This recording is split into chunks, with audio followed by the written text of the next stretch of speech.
Alright, so we're going to talk a bit more on Doom. Unfortunately, Tori GNR1 had to leave, understandably, but we still got Tanaka-Khan, Ziploc Gory, and Mount Vernon Kid still here.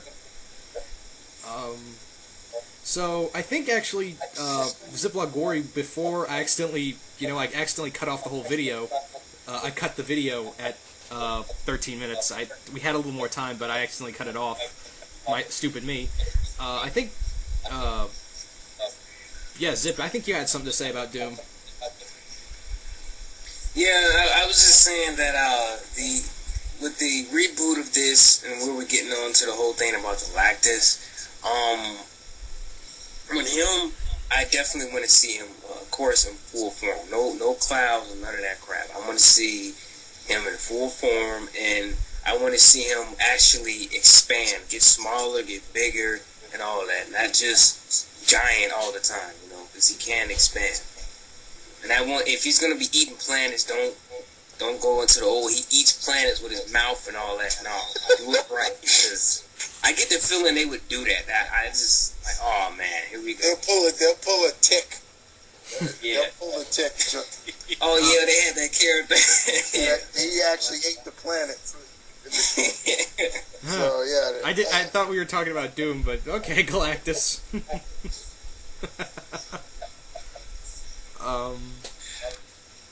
But no, on par with Doom, it's just the fact that since he is one of the most recognizable villains in comic books, you just have to do him justice. And the right way is to just really, for whoever directs this or produces this, really research the character and show him that he's not just a one-dimensional character, like, oh, I'm Doom and I'm this and that, I'm gonna kill you now. Show him that he has layers. He has a rivalry with Reed. Okay, show him that he wants perfection. Show him that he does have a past of magic or alchemy or whatever. Show him as a technological genius that he is. Just show him that full of layers that he has. Don't hold back on him. Like, I'm gonna get mad if I say that guy's name, but you know who I'm talking about, who played him last time. So just move on. You mean the turd? Yeah, the turd. Hurricane Chris is going to come out, so move on from him. Take shelter. You know me, I love seeing Hurricane Chris, but I just for his sake, I'm gonna let him chill and relax for the night. Yeah, but I don't think the levies can handle that. Yeah, but Doom is pretty much, like people have said, the Darth Vader of comic book villains. He should be that popular and that well known because he's that great. Matter of fact, better in my opinion. But moving on, I want to see him done justice, and I hope they do it right this time. Get somebody who can get into shape as well. I don't want some small twig. Yeah. And I'd also like to see Doombots in here. There you go. That's what I mean. Like, show his technical skill. Like, he created the Doombots and things like that. And no twig guy, like I say. And I'm holding him back, so keep it moving. For those who don't know, Doom can fight. Doom can fist fight. I mean, he killed a lion with his bare hands once.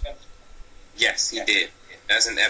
Doom is great in all types of levels. That's what makes him such a great villain. There was even a point, I don't know if you guys read Captain Britain and MI-13 when it was out a couple years ago. I know. I've kept my eye on that comic. Alright, there was a story that they had in there when Dark Reign was starting where Dracula was setting up a vampire base on the moon and he wanted to meet with Dr. Doom. Mm-hmm.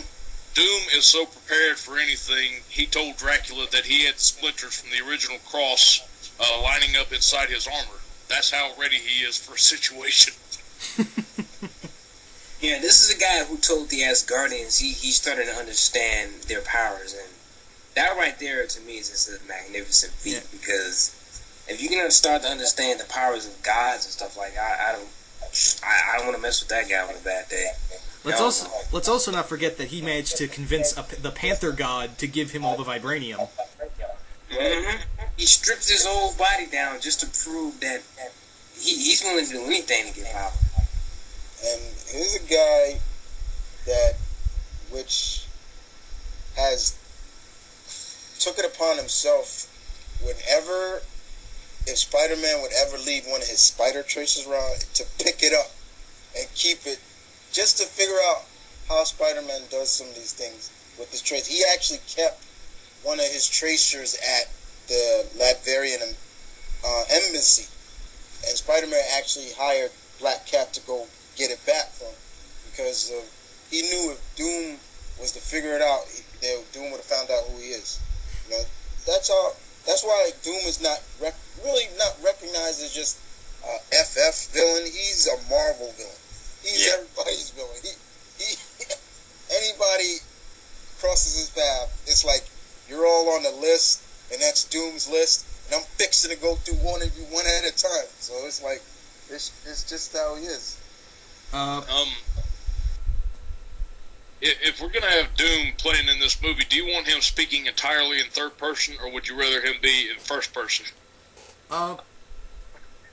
As a fan, me personally, I'd say yes, but to the general audience, I think it should be him in first person, because I don't think people are gonna think that's just very stupid. I wouldn't, because that's Doom's egotism speaking. What's so funny? Third person, that's why. Because now you talk about third person, then you start talking about the 90s Gambit from the cartoon. Gambit don't like this, Gambit don't, or don't. I figured I would stay with first person. Third person, you start talking in third person, certain characters, that means you got problems. You got serious problems. And I would want Doom to be more in his head and not crazy. Richards. But yeah, I thoroughly believe that if Doom was going to be, if put it where, how I would make the movie is basically like Doom for the third movie be just like Tori GNR1 was talking about earlier in this movie. I mean, not movie. This vid was that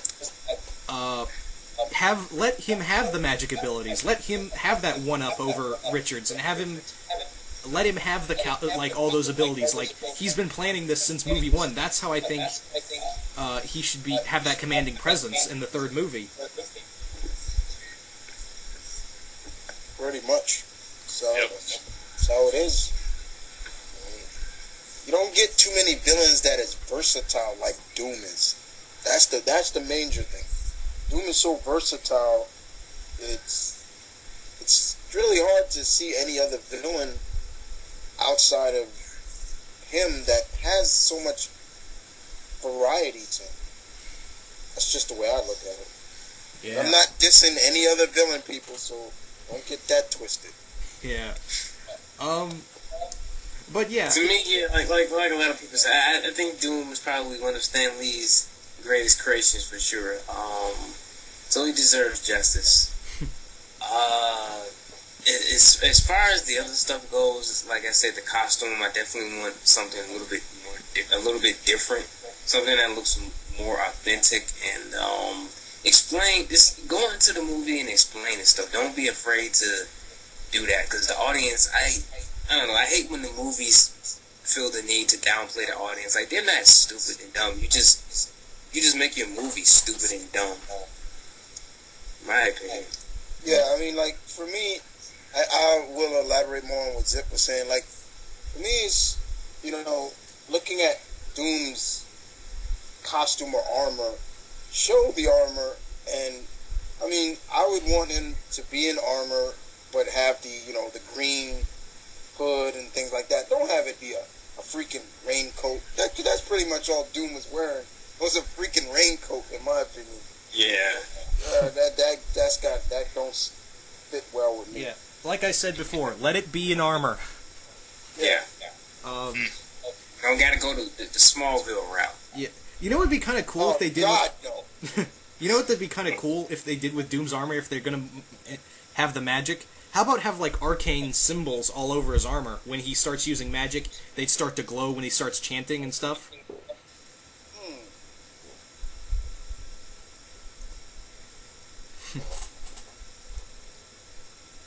Maybe that's just me. I don't know.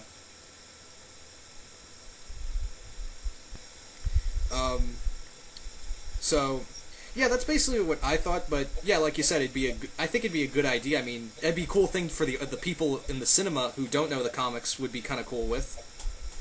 Yeah. But yeah, I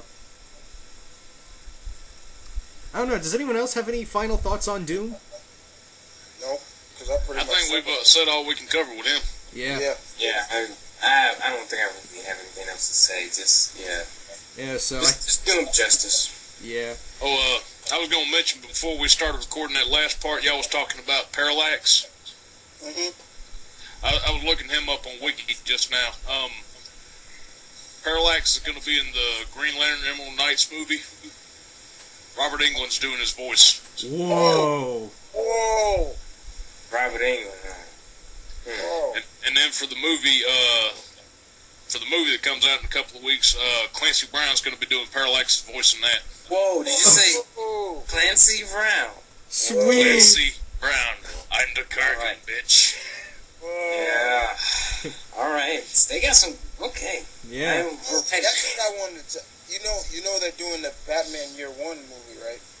Yeah. Yes. I found out who's doing Selena Kyle, Catwoman in that movie. Who is it? I should do. But yeah, guys, now that we threw in that piece of information, thank you for watching part 5.1. We're almost done with the show. Stay tuned.